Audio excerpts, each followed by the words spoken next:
If I wanted to start a company today, what's one small thing I could start doing right now? I think. Oh, hi Greg. Hey, Nice to meet you. great to meet you, Henry. How you doing? Yeah, very good, thanks. How about you? Very good, thank you. Your journey in was okay? Yeah, it was alright. Good, despite the snow? That wasn't really that, so it's fine. Disappointment! Yeah. Hello everyone, welcome back to another episode of Henry Hosts, the podcast where I interview interesting people with interesting stories to inspire all. Today I will be interviewing the CEO of Octopus Energy, Greg Jackson. Hello, Henry. How you doing? Yeah, good, thanks. So, should we get into it? Let's do it. What was it like growing up in Halifax? What kind of things were you into when you were my age? Yeah, so I guess at your age, we were just moving from Halifax to a town called Saltburn, just outside Middlesbrough. And I was just getting into computers. So I think it was around then that I first got a computer called a ZX Spectrum and started to learn to program it. And I was much more interested in programming than I was playing games, actually. And also buying little bits of electronics and learning how to make very simple circuits. What was the first thing that you built that made you think, wow, this is cool? Yeah, so loads of the kits, because you get these little books with instructions, right? And loads of the early kits were things like a burglar alarm for your bedroom door. So if anyone came in, it would... You'd know. An alarm would go off, yeah, or you'd know because it'd leave a little light on thereafter. Yeah, that sounds really cool. When you were at school, was there a subject you really liked or one that you think helped you later on? Oh, it's really funny because I think what really mattered to me was sometimes I liked geography, but that was because I had an incredible teacher. I liked physics because I thought it was quite interesting, but I was also quite good at it. And so, yeah, I think it was very often down to how well you got on with the teacher and how well you did, you know? But it's quite fun, actually. In geography, we were learning about some stuff about small villages in Africa. And I wrote a little game where you could play the part of a villager trading different harvests with other villagers. And so I brought that in. That was quite fun. Yeah, I guess that was like one of your really early games then. Yeah, it was. I guess for me, just whenever I was learning something, I really loved being able to go home and then do some programming, you know? So, was there a moment when you were young where something happened and it kind of changed everything for you? Well, look, I was about 8 when my parents got divorced. Oh, okay. And I think, because I was very young, it suddenly a major part of my life was kind of taken away. And to begin with, I think, I didn't understand that was about my parents and their relationship, because you always take it personally. Yeah. And I think my mum did a brilliant job of helping me learn that I was magically loved, and that was what really mattered. And I think that really did help me kind of get a perspective on the world that was kind of more, what's the word? Didn't take everything personally. Yeah, I think not taking stuff personally is really important. So in a job like this, when people can be a bit mean online or whatever, not taking it personally is really important. Yeah.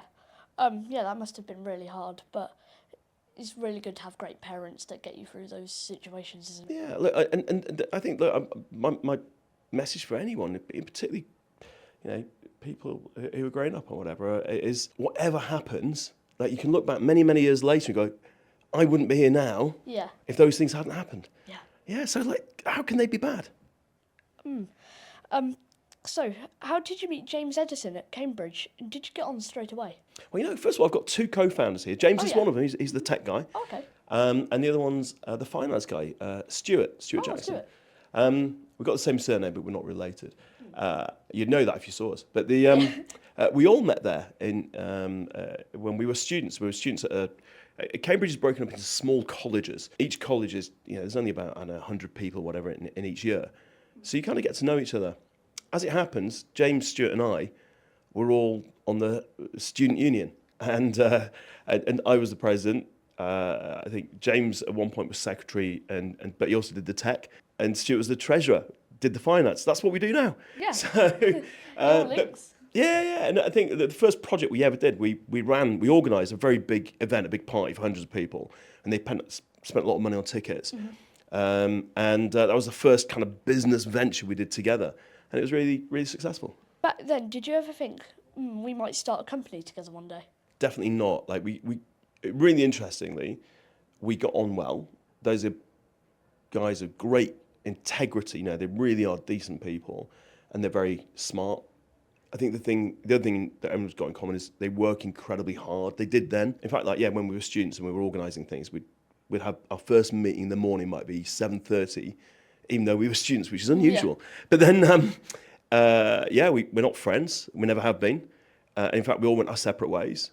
It was only when I started building businesses in the 2000s, I first phoned up James and said, hey, look, I've got an idea for a business. I think you could help. And then later on, it's very similar with Stuart. Thank goodness you kind of did that, because otherwise this wouldn't have happened today, really. Yeah, again, one of the things I don't think we get taught enough about is how teams work. You can't build a company like this on your own. No.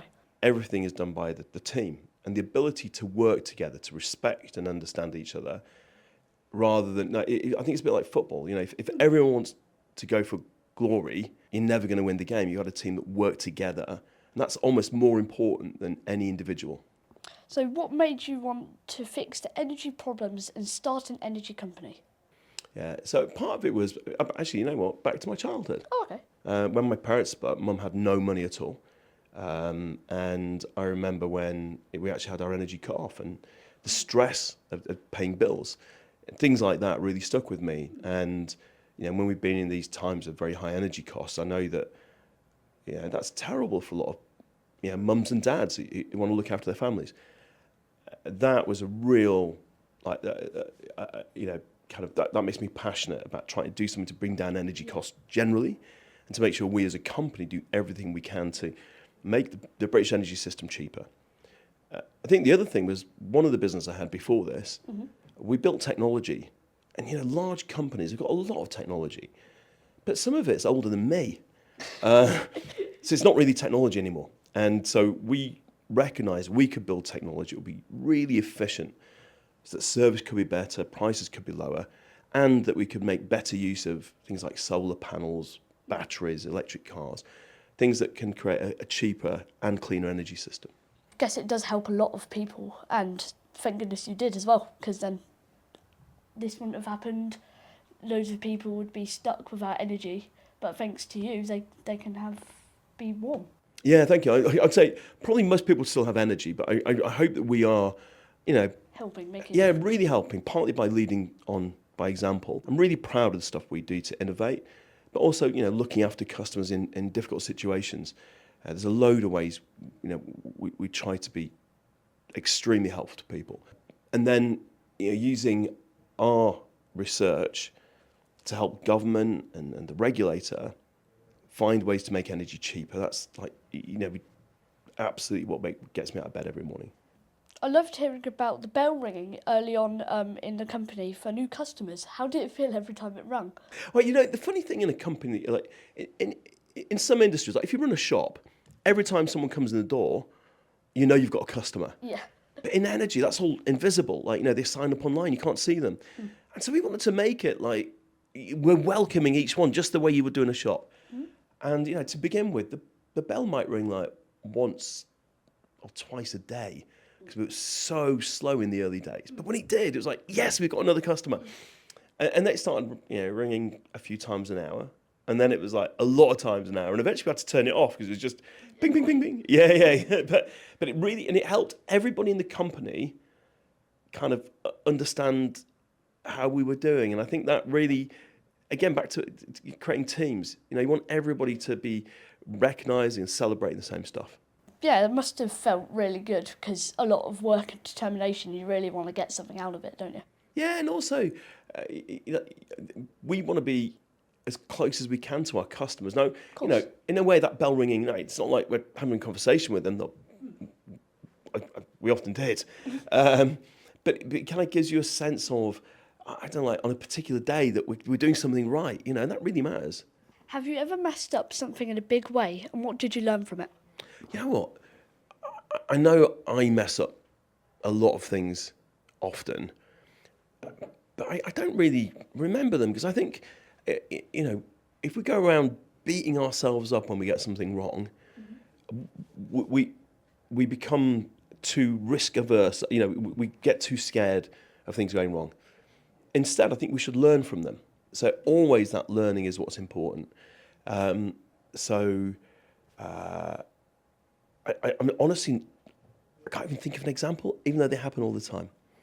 But I can tell you, like, one day, for example, one of our team accidentally sent an email, an erroneous email to, like, I don't know, 90,000 customers. I was in America at the time, like, meeting companies we could do deals with, yeah. And I got the phone call, and I said, don't worry about it. Like, if you panic about it, or you worry that you might, that something that you're going to get punished, we're not going to think clearly and fix it. So what really mattered was, first of all, relaxing, because there's always a solution. If you look at all of us that are here today, we're here despite whatever has gone wrong in the world. Yep. There's always a solution. That's a really good lesson to learn, isn't it? Yeah, I think so. What's one of the coolest things you've worked on at Octopus so far? The kind of thing I really love is working out how we can use modern clean technologies like solar panels, wind farms, to bring electricity costs down. Because we always hear that they put costs up. But when it's windy or sunny, the electricity we get from those things is the cheapest ever. And what we got very good at was, for example, if someone's got an electric car, we can fill the battery at those times. And it means that it's now, if you do that, it's 6 times cheaper to drive an electric car than a petrol car. I'm really proud of that, because I think if we can make the clean technologies cheaper for customers, then suddenly looking after our planet isn't a sacrifice, it's an upgrade. Yeah, that makes a lot of sense. What did you see as one of the biggest achievements at Octopus? Every employee at Octopus has got shares in Octopus. So the first time we got big external investment, everybody in the company didn't just kind of receive their salaries you do in companies, but they also owned a valuable stake in it. And I think as we said, the team have built this company, and for the team to do well out of it, if the company does well, they do well. That makes me so proud. That is definitely something to be proud of. When I'm older, what do you think energy will look like? And what's Octopus doing right now to achieve that? Yeah. Well, look, sooner or later, the world of clean electricity definitely wins. Physics is a universal. The laws of physics are the same everywhere, right? Yeah. And so, if you can imagine, if we buy oil or gas, the moment we use it, it's gone forever. If we buy solar panels, batteries, wind farms, we get 20 years of electricity generation from those. Now, we've still got to fill the gaps when it's not windy and it's not sunny. But ultimately, the technologies I've just described are getting cheaper every year. And, we're going to be in a world where you've got more energy availability than we've ever had at lower prices. It should be getting cheaper over year in, year out. Yeah. And it'll be clean. And I think, if you think about when you walk through a town or city, they're quite noisy. All of that noise, or the vast majority of that noise, is things like diesel engines, truck engines, car engines, motorbike engines. When they're all electric, that's gone. So you end up not as only clean or it's quieter, everything's nicer. Say you wanted to go on a holiday somewhere, but like New York, but it's really bustling and really busy and noisy. But just because of that one factor, you didn't want to go there. So then with that would solve it. Absolutely. In fact, I flew from a very modern city in China, where they've got a lot of electric cars. All the two-wheel vehicles are electric. And it was much quieter than when I flew to New York. I went from there to New York, and you notice the difference. What will smart home technology look like for me and my friends when we grow up? Yeah. Well, look, I think people have been talking about smart homes for a very, very long time. And they always talk about things like when you get home, the lights will come on automatically or whatever. The technologies are all there for that, but they're still not smooth enough and easy enough. So maybe one day that'll all be pretty easy. But the stuff that really matters will be, look, if you've got an electric car, that uses so much electricity. And the smart control of that will mean the electricity is used at the cheapest, best times, it'll be the cleanest electricity. And so it'll be doing a lot of the invisible stuff. But then there are really smart homes that we're building today that don't have energy bills. So you asked me earlier what I'm proud of. So this is one of the things I'm proudest of, is we can build a home with solar panels, a heat pump, and a battery and guarantee that that home won't have energy bills for 10 years because we can use those technologies to give all the power the house needs. That's magic. That really sounds really, really cool. I can't wait to the future of my life, I guess. How does it feel knowing your companies help people stay warm and stress less about energy bills? Yeah, look, so we have about 500,000 conversations with customers every week. Wow. And people don't usually call because they want more volts. They call because of the stresses of paying for bills, and often they want advice. And I look at some of the responses after these conversations, and honestly, they can literally make me cry. When you see, there are people who live in incredibly difficult circumstances. And if you can help someone through those tough times, look, we're a company, not a charity. But if we do things in the right way, our team, can have directly on individual people who are struggling, have hugely positive impacts. That makes me so proud. I bet it makes you feel like 100 times better to know that those people can have a home and can pay their bills. Yeah, I recently got a letter from a family, and one of them had a terrible illness. Another had a long-term disability, and we had helped them with their energy bills, and then we'd gone and fitted solar panels to cut their energy bills. And in return, they wrote this lovely letter, and they included drawings of the whole family and photos, and it's lovely. Yeah. What's the one thing about energy that everyone should know, both children and adults? The one thing we should know is that we can create enough energy to power our lives from clean fuels sooner or later at a lower cost than fossil fuels. And the main thing holding us back is that the existing industries, the old industries, haven't yet learned how to do it. But it's entirely possible. Yeah. You just need a bit of time and determination and anything can happen. Yeah, and look, eventually the laws of physics always win. Yep. And this is what's going to happen. That's really interesting. If a young person wants a career in technology, what kind of skills do you think they should start learning now? I think the first thing is, the technology is changing so much. The thing to be is to be resourceful, so that as the world's changing, you know how to find solutions to whatever opportunities or problems there are at that time. And so that resourcefulness is like, can you solve problems generally? Like if you see an opportunity to fix something at home, can you fix it? Because being practical is a great sort of resourcefulness. And the other one is to work really well with other people. Like the more we can communicate and understand each other, the better we can succeed in any field. That's a really good lesson to learn for everyone watching. So, if I wanted to start a company today, what's one small thing I could start doing right now? Well, I think learning how to sell is so important. Ultimately, in any company, you've got to get somebody to pay you.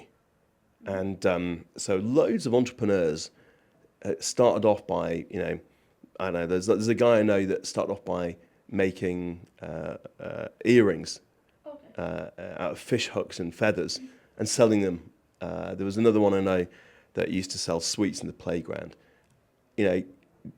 Learning how to sell something teaches you so much about what customers want, how to give them that solution yourself. It's really important. So, what ambitions do you have for the future?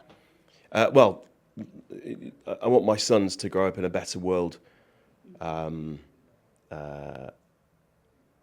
grew up in a great world. I want them to grow up in an even better one. Yeah, that's really good. So, Greg, I like to do this thing on my podcast where the last person that I've interviewed, I asked them for a question for my next guest. And Amanda Wheeler, the current mayor of my hometown, Stamford, has asked if you could go back in time and change any one decision, would you? And what would it be? Any decision in my life? Yeah. Yeah. I would have started Octopus Energy sooner. So we had the idea in about, the first time was about 2010 or 2011, but we needed a lot of investment.